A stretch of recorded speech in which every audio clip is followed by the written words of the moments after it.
video, I'm going to show you the basic categories available within the coding module of XploriLab. There are a lot of different options.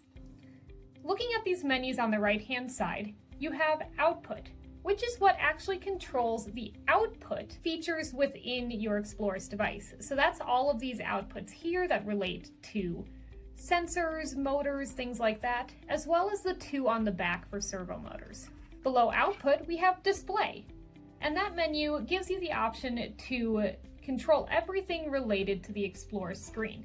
So that'll be setting up animations, text, even drawing pictures and such right on the screen itself.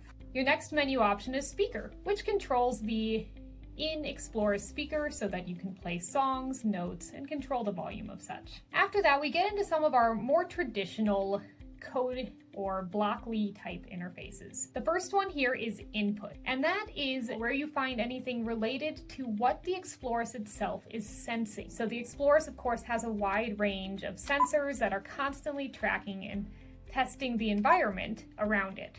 So any codes you want to create that are taking in external data from its surroundings, you're going to be using this input menu.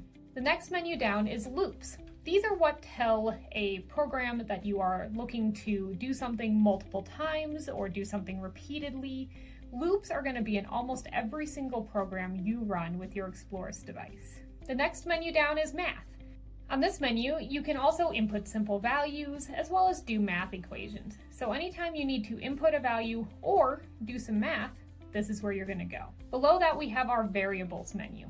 And this is where you will create, set, and change any variables you might be using in your code.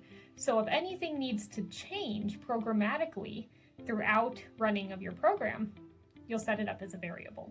And lastly, we have logic. Now this is going to be one of your go-to menus.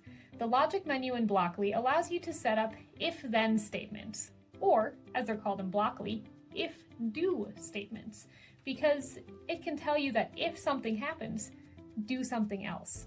So you're going to find a lot of things that you're using in here, from if-then statements to equalities or inequalities, true falses, and so forth. So those are your basic options within the coding module of the XploriLab interface.